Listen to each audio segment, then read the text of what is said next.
Kristena kacha pavapu viditara gotram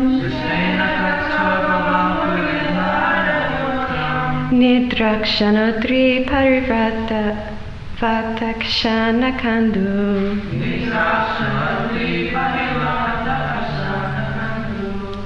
Kashira, milk. Udado, in the ocean of. Amar, the demigods. Danava, the demons. Yuttapanam, of the leaders of both hosts. Unmantnatam, while chanting. Amrita, nectar. Labdaya, for gaining. Adideva, the primeval lord. Pristina, by the backbone. Kachapa, tortoise. Vapu, body. Vidara, assumed. Gotram, the Madara hill. Nidrakshana, while partly sleeping. Adri Parivrata, rolling the hill. Kashana, scratching. Kandu, itching. Translation. The primeval Lord then assumed the tortoise incarnation in order to serve as a resting place pivot for the Mandara mountain, which was acting as a churning rod. The demigods and demons were churning the ocean of milk with the Mandara mountain in order to extract nectar. The mountain moved back and forth, scratching the back of Lord Tortoise, who, while partially sleeping, was experiencing an itching sensation. Purport by His Divine Grace A.C. Bhaktivedanta Swami Prabhupada Ki. Although it is not in our experience, there is a milk ocean within this universe. Even the modern scientist accepts that there are hundreds and hundreds of thousands of planets hovering over our heads, and each of them has different kinds of climatic conditions. Srimad Bhagavatam gives much information which may not tally with our present experience, but as far as Indian sages are concerned, knowledge is received from the Vedic literatures, and the authorities accept without hesitation that we should look through the pages of authentic books of knowledge, Shastra Chakshuvrat. So we cannot deny the existence of the ocean of milk as stated in the Srimad Bhagavatam unless and until we have experimentally seen all the planets hovering in space. Since such an experiment is not possible, naturally we have to accept the statement of Srimad Bhagavatam as it is, because it is so accepted by spiritual leaders like Sridhar Swami, Jiva Goswami, Vishwanath Chakravarti and others. The Vedic process is to follow in the footsteps of great authorities, and that is the only process for knowing that which is beyond our imagination. The primeval Lord, being all-powerful, can do whatever he likes, and therefore his assuming the incarnation of a tortoise or a fish for serving a particular purpose is not at all astonishing. Therefore, we should not have any hesitation whatsoever in accepting the statements of the authentic scriptures like Srimad Bhagavatam. The gigantic work of churning the milk ocean by the combined effort of the demigods and the demons required a gigantic resting ground or pivot for the gigantic Mandara hill. Thus, to help the attempt of the demigods, the primeval Lord assumed the incarnation of a gigantic tortoise swimming in the ocean of milk. At the same time, the mountain scratched his backbone as he was partially sleeping and thus relieved his itching sensation. So I'll just read the verse one more time. The primeval Lord then assumed the tortoise incarnation in order to serve as a resting place pivot for the Mandara mountain, which was acting as a churning rod.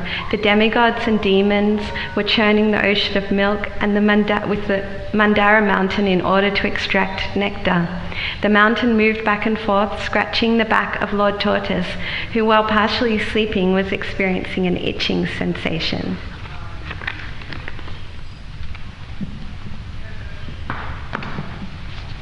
So here we are in the 7th chapter of Canto 2 of Srimad Bhagavatam.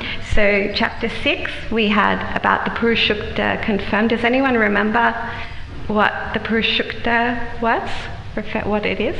from last time? No. So it was a hymn, so that was Lord Brahma speaking to, does anyone know who Lord Brahma was speaking to in the past? So of course we have Maharaj Parikshit is seeking,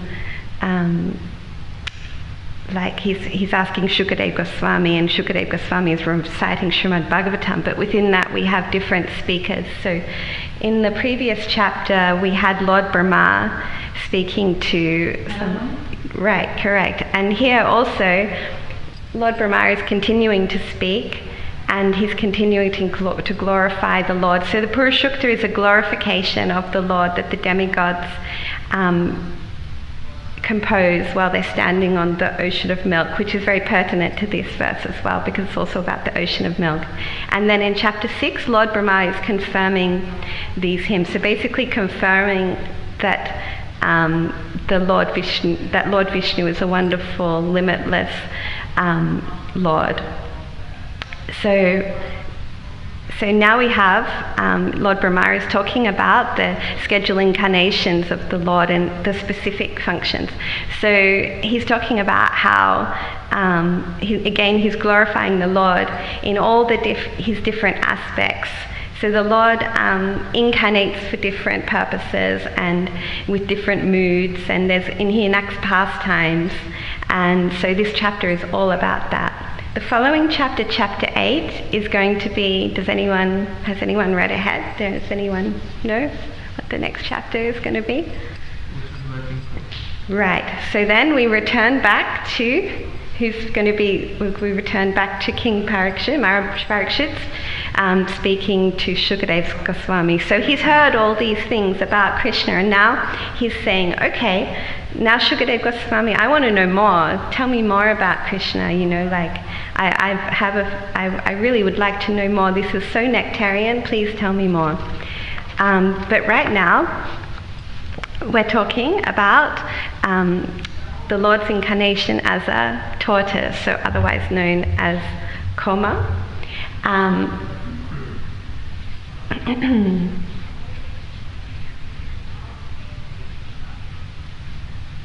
So here, as I understand it, so there's the ocean of milk. So there was some disagreement between the demigods and the devas, and so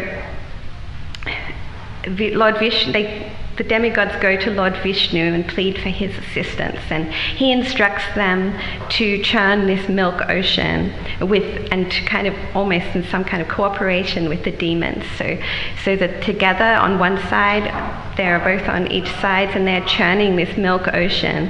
And the Lord tells the demigods, please, while you're doing this, just keep the goal in mind that you will obtain the nectar at the end, whereas the demons will also be like churning the milk ocean with the idea they're going to get this nectar, but actually they're not going to. So Lord Vishnu tells the demigods this. And in order to churn the ocean of milk, which Srila Prabhupada writes in the purport, you might remember, he describes it as being a gigantic kind of operation, that it's not a small thing, it's a big ocean. The tortoise, Lord Incarnation, is quite large, the mountain is large. I mean, it's a whole mountain that is acting as the churning rod. So you can just imagine how amazing that is. Well, we can't imagine, but we try. So it's of gigantic proportions. So on the one side we have the Asuras, on the other side we have the demigods, and then the rope is a serpent who resides, if I know correctly, with Lord Shiva. So they're pulling on the end. So I don't know, some of you who are from India, you might have actually seen a churning like butter pot, and if those of you who don't know, I guess there's different ones, but there's generally like a pivot at the bottom, and then there is a rod, and then you have some kind of rope, and then you're pulling on the rope, and then that is making it turn, and then that creates the churning of the ocean. So you can make like butter from this, or I remember when I was in Navadvip, before I left, I got a kind of like a utensil for lassi, And it was a similar kind of thing. It had like a thing on the bottom, like a pivot, and then the rope, and you use the rod and use your hands to churn it. So this is kind of what's going on. But quite amazingly and really excitingly, I find, so the Lord is actually coming in the form of incarnating as a tortoise to be the pivot. So he's in the milk ocean and he's incarnated as a tortoise. And so it's a whole gigantic operation, as Srila Prabhupada writes. And not only that, is the mountain, while this pastime is going on, the mountain is scratching the back of the Lord's incarnation as a tortoise because he has a bit of an itch. So I think that's kind of a cute addition to it as well. And it just shows that the Lord is multifaceted. So he's engaging the demons in service, basically, and kind of making them aware of their foolishness, maybe, if it's not too audacious to say that, because they're engaging in this act of churning the milk ocean, thinking that they're going to get the nectar, but they're not. So he's kind of teaching them a lesson. At the same time, with the demigods, they are fulfilling Lord Vishnu's instruction. So they're following his instruction by churning the milk ocean. So again, they're getting benefit, and their instruction is to please keep the goal in mind. Don't get distracted by all the things that come out of the milk ocean. And then at the same time, the mountain is performing a wonderful service of being the rod that is helping to churn the milk ocean. So everyone is engaged in Krishna's service, and yet at the same time, then he is relieving the Lord's itch at the same time. And the Lord himself is helping, he is in the water, helping to churn the milk ocean.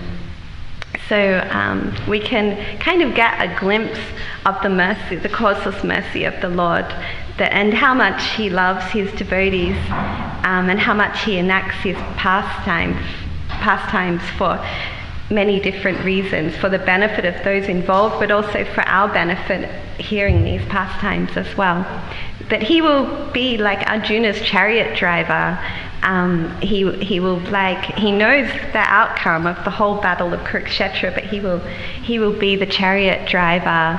He will come in the form as a child, because Mother Yashoda loves him so much, or he will be like a cowherd boy and be friends with all his boyfriends, they won't know that he's the Lord, because he gets pleasure from their love, and he also he gets them to have pleasure out of being like his intimate associate. They get pleasure from that,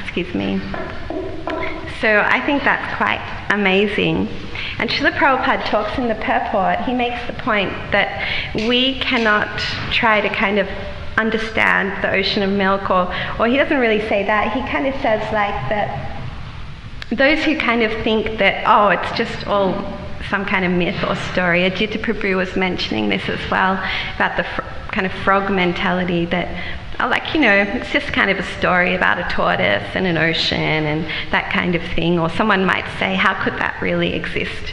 But then he mentions, does anyone remember what he used as an example for what we might think we don't actually see, but we know exists? He says something in the solar system, planets. He talks about the planets.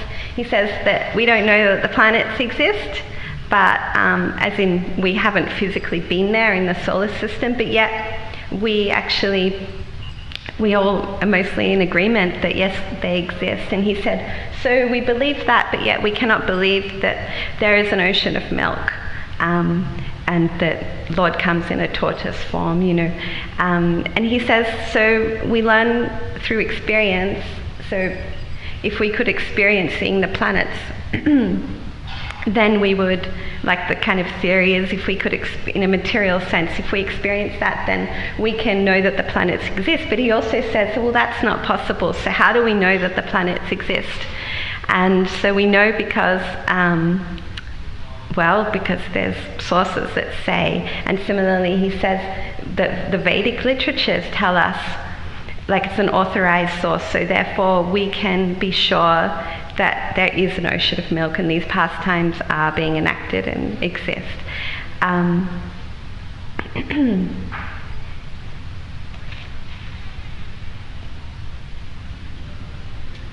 Yeah, he mentions that sages receive this knowledge and accept it without hesitation. So that's an interesting goal to kind of strive for, like without hesitation. I know for myself, sometimes you can be listening to Srimad Bhagavatam or reading or, going on your own like journey of bhakti, and you just have a bit of a material consciousness. So some things you're like, yeah, okay, like that does sound like I remember hearing first about the airplanes when I first joined, and I remember reading about those, and I just thought it was one of the most wonderful things I ever heard. But also there was that section, like kind of part of doubt within me, like, is this just a story or is it actually like something true? And so it's nice that Srila Prabhupada mentions about how that Srimad Bhagavatam is actually authorized. And when you think of great personalities like Jiva Goswami, if they are reading Bhagavatam and taking it as their whole life and soul, what to speak of us? Like if the Lord himself can come in the form of a tortoise to help his devotees, then the least we can do is to try to be of some service and try and understand and be humbled that we don't always know.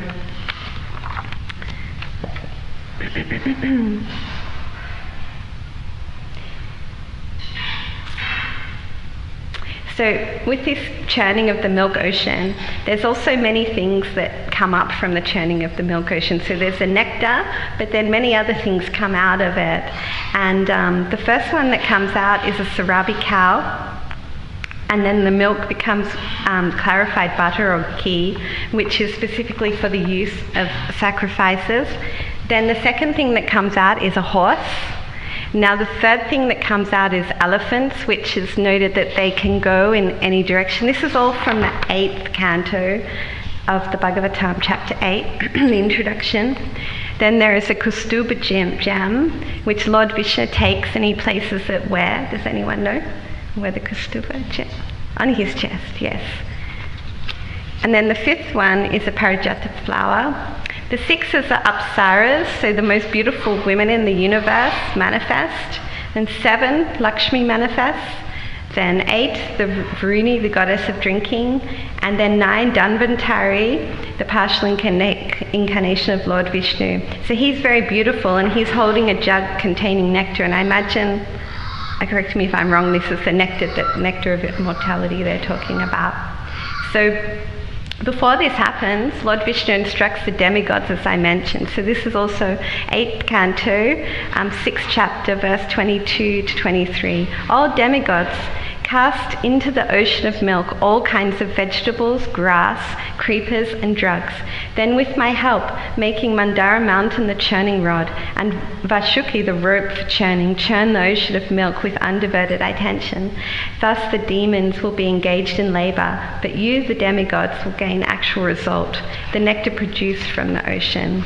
So that's interesting that things go into the ocean first, and then from that, things are produced, which I didn't know about. So when they're churning, they have a bit of trouble and the nectar doesn't come. Then Lord Vishnu himself comes, which is described in, again, Canto 8, 17th chapter, I think, verse 16. When the nectar did not come from the ocean of milk, despite so much endeavor by the best of the demigods and demons, the Supreme Personality of God, Ajita, personally began to churn the ocean.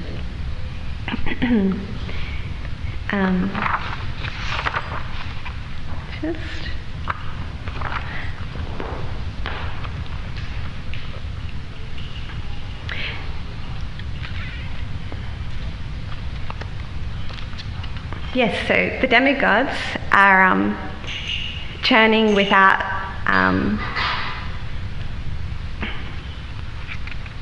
they're kind of churning the ocean with faith on the instructions of Vishnu. So all of these beautiful things are coming out, and jewels, and so it's quite an amazing experience. And Lord Vishnu, he knows that they might get a little bit distracted by all these things coming up. So he tells them, kind of keep your eye on the goal.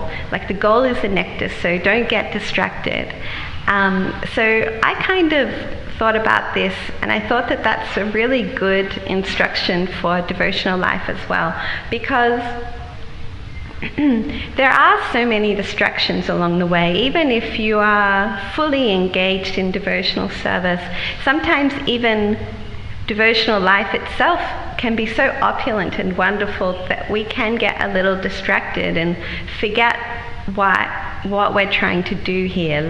And that's when the time of death comes. Then that's when the real test comes. Like, the other day I had a kind of car crash, and I noticed I didn't think of Krishna just before it happened. It was all happening slow-mo, but I didn't even think of Krishna, and I thought, okay, so I've still got lots of work to do, because in that moment I might hit my toe and then I'll say, oh, Krishna, but in that moment I didn't think of Krishna, and it was slow-mo, like everything goes slow. It was probably happening fast, but I wasn't even thinking I was going to die, but I didn't even reach out to Krishna. So for me, that's a good indication of where I'm at, and that it's our consciousness that we have to cultivate. Srila Prabhupada uses this example. It's like a fan. And the fan, you're switching the fan off. In India, all about fans. And they're like, you switch the fan off, and sometimes it's a rickety old fan, and then it will take ages to slow down. You've got that tick, tick, tick, tick, tick, tick, tick. So Srila Prabhupada, he uses that example of the fan, but the fan, we've switched it off. So we're engaged in sadhana bhakti, we're chanting our 16 rounds, we're doing service, we're following the 4 regs, we're taking instruction from Guru, Gauranga, we're trying to serve the devotees nicely, but we're not thinking about Krishna if we're going to die or in a point of danger. So it's like the fan is going slowly. And the thing is, we're cultivating taste. So at the same time as the fan slowing down, we're cultivating taste. So it's not about that we switch everything off, we abandon everything and try to be like the purest devotee in the world, because we've got to have that taste to get to that stage. So the demigods, they could be like very enamored by all these beautiful women and jewels and everything that are coming out of this ocean. Like, imagine if you're there and you're churning and there's horses and elephants and all these things coming out of the ocean, and you have Lord Vishnu right there as well, and there's a mountain, there's a whole pastime going on. Like, it's easy to kind of get distracted by it all, but Vishnu, he says, no, just keep your eye on the prize. Don't distract yourself. So we similarly also have to do that. Sometimes also there's negative things that happen in our life or in our devotional life. Even you might have your own aspirations to be a certain kind of devotee, to a certain kind of service. You may have certain skills in an area and try and endeavor to engage them, but again and again and again it's thwarted by your karma or whatever, and then it's still that we have to decide to just keep on going, keep on with our path, that it's not always going to be like exactly how we want it, or we have to remember why we're doing this, and that requires shraddha, which is also known as faith. Correct. So we need shraddha to do that. So the demigods, they had faith in Lord Vishnu's instructions, so they could keep on going with what they were doing, and then they are glorifying him as well. So it's a loving exchange which softens the heart as well. Not to say the demigods' hearts need to be softened, because they were great devotees, but through our endeavor our heart also becomes softer, and then we can connect with Krishna maybe a bit more in the long run. So we do this by associating ourselves with those who are at that stage, or do have that level of surrender, so they do understand what the goal is. So when we fully surrender and accept unto their instructions, then we also can understand kind of where we're going. It's kind of like when we sing the prayers of, like, if you do a bhajan and you're saying the words and then you read the translation and you're like, wow, okay, like Narottam Das Thakur, I'm thinking about him saying in one bhajan, he talks about, like, Lord Chaitanya Natharaj, beautiful dancer, where have you gone? And he is so distraught, he wants to like hit his head against like a rock, or and it's just such deep devotion, and we can't kind of imitate that, but yet it's so important that we know about these pastimes, that they're here to encourage us, and we take shelter of the footsteps of the people that do know how to do that.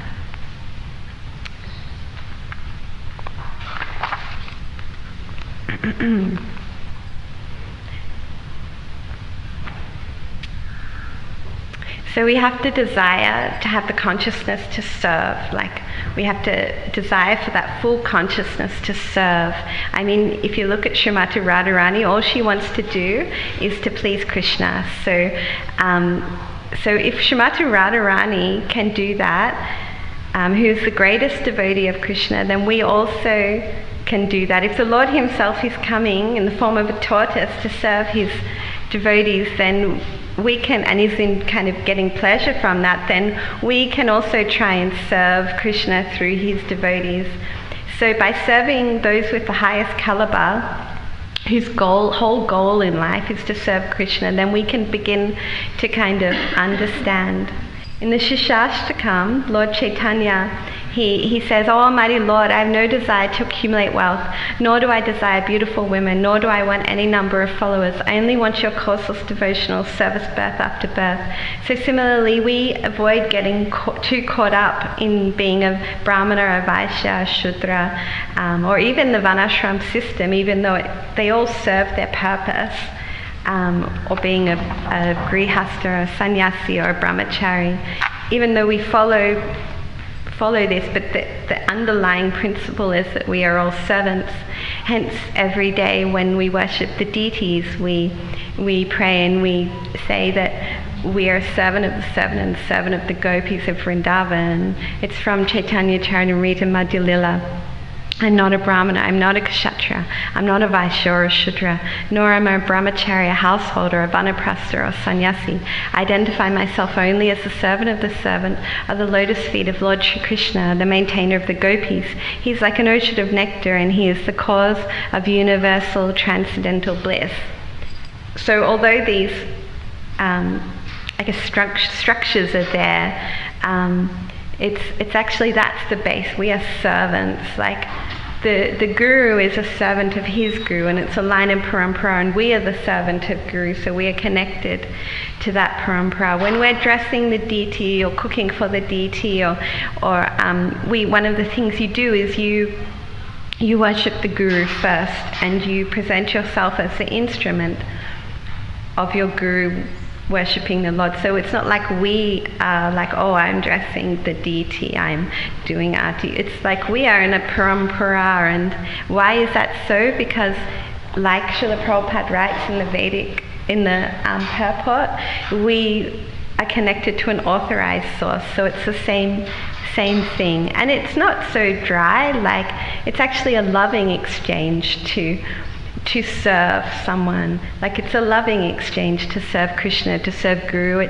It's loving to someone to be humble. Like when you really care about someone, and sometimes you have to put your own ego aside and do something for them, something you might not like,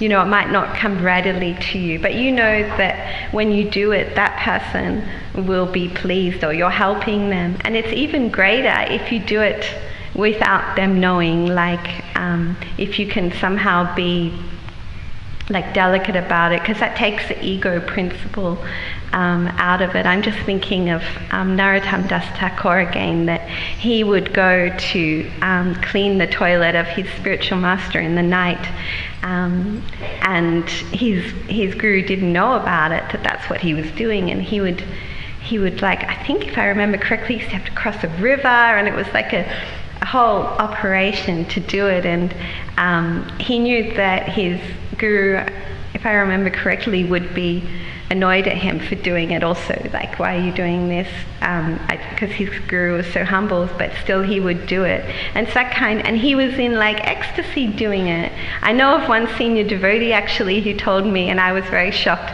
that they clean the toilets at the temple that they're at, and they do this as a regular service, and they were telling me that they really are enjoying doing this service, and this devotee you would not expect to be doing that. And I found that really inspiring, because there's service in everything that we do, and that you can gain such joy from serving the devotees in that way is just wonderful. And I'd like to mention a little bit about taste as well, because in order to serve like that, I imagine you need taste. You see, Srila Bhaktisiddhanta Saraswati Thakur, he chanted 1 billion names. Like, I find it hard to, like, I do it, and some days are better than others, but it's a challenge sometimes to sit and chant 16 rounds and be present, like completely present, and not to speak of chanting with like love, like, but to sit and chant 1 billion names and make that vow, like, that's just amazing. You have to have a little bit of taste to do that. Also, Vishnu Priya chanting, when Lord Chaitanya left, she would chant for every grain of, she would only eat every grain of rice, like she'd chant one mantra and then she'd put 1 grain of rice, and then however many grains, however many mantras she chanted, that would be how many grains were there, if I understand correctly, and then she would eat only that at the end of the day. Why such austerity, you know? How would she, like, she loved Lord Chaitanya so much, and it wasn't just a material love, it was like spiritual love. Same with Sachi, Mother Sachi, when Lord Chaitanya left, you know, she was in such separation from Lord Chaitanya, but what do they choose to do? They choose to like do service in whichever way that is.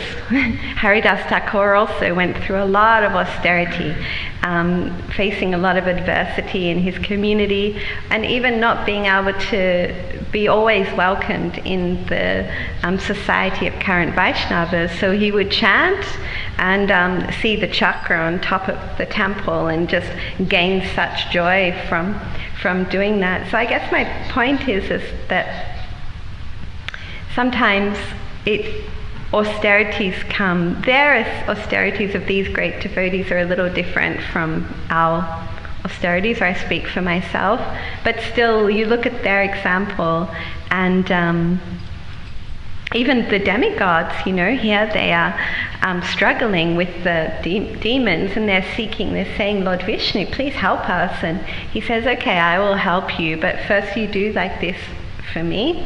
And then all the time Lord Vishnu is there, and they have faith in Vishnu. So same as all these devotees, Srila Prabhupada going through such austerity as well. It's got to do with faith. They have unhesitatingly faith in the Lord.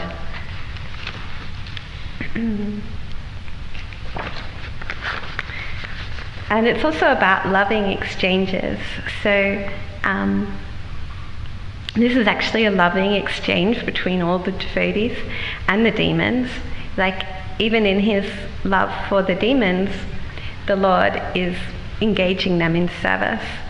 And his love for the devotees, for the demigods, he's helping them. and his love for us, so he's enacting this whole wonderful pastime. Sometimes I wonder, and this is a total speculation, that the pastimes of Lord Chaitanya are so, and Lord Chaitanya and Krishna and just all the pastimes are so entertaining as well. And I wonder if the Lord kind of enacts also these pastimes to give us a bit of taste, because we are used to, like, material energy is also entertaining, but in a material way. And when we can engage our senses in these pastimes, then we can, it helps us in our devotional life.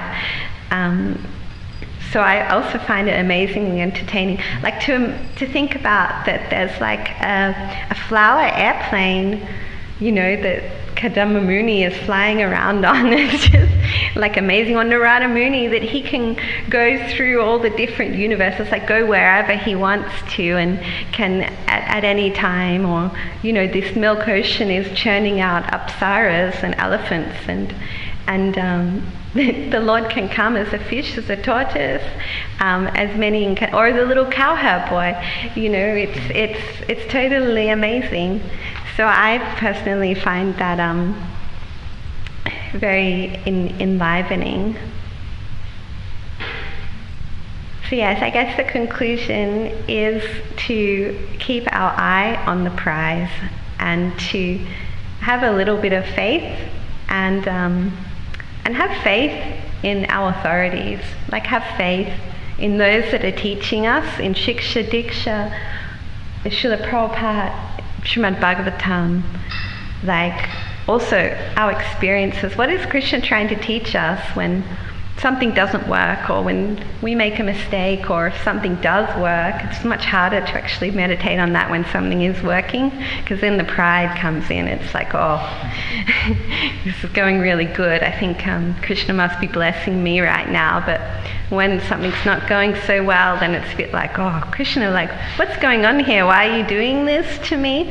So yeah, I take from this that to just really meditate upon the wonderfulness of the Lord.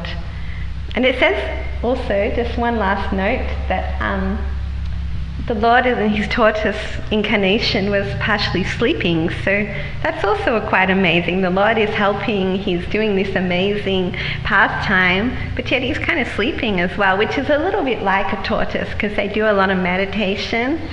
It's said that when they have their young, they like kind of leave them on their own. And there's an analogy about gurus and disciples, actually, that first there's like the baby bird with the mother baby, and they're feeding you and spoon feeding, and then there's the fish, and the fish has like the eye on either side, so they're watching to see that you're kind of doing okay. And then you have the tortoise, which is meditating. So the idea is that you get to the stage of Vani over Vapu, but the whole time the instructions are there. The association is there, but just in different forms. So here the Lord is kind of sleeping, he's got a bit of an itchy back, and the mountain is helping him out. So it's just a very sweet pastime. So yeah, keep a bit of faith. Does anyone have any questions, corrections, or comments? Maharaj, did you have anything to add about the Lord's tortoise incarnation? A beautiful story that you said, and I was just thinking that you were telling about who can even make up stories like that. Right. It's so amazing, it's a gigantic tortoise with a big mountain on his back, and I was just, because I go to Indonesia, or I go to Bali, and a lot of especially the old temples there they're built based on Leela. They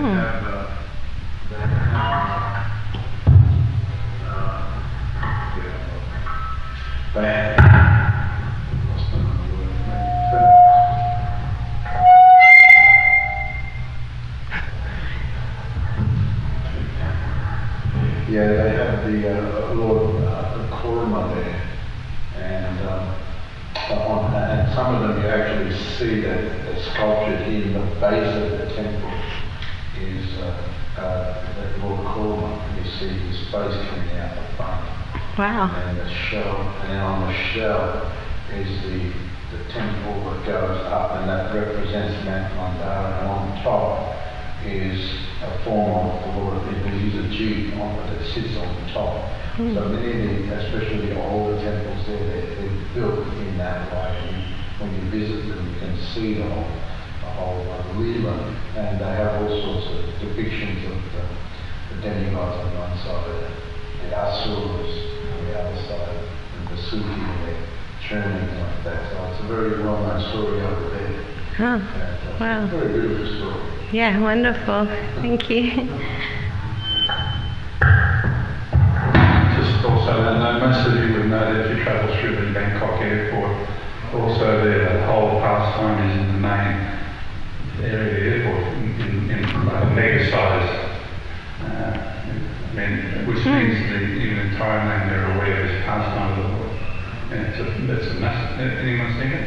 Yeah, it's fantastic. In the main airport, this whole pastime is depicted. So I mean, somebody in power, in management, or some authority is to make an arrangement like that in a major international airport to depict this pastime. And it's quite accurate if you watch it. It means that this Lord is the Lord of very well known. Wonderful. Thank you. Anything else? Jai Srila Prabhupada, Srimad Bhagavatam ki, Gaur Premanande.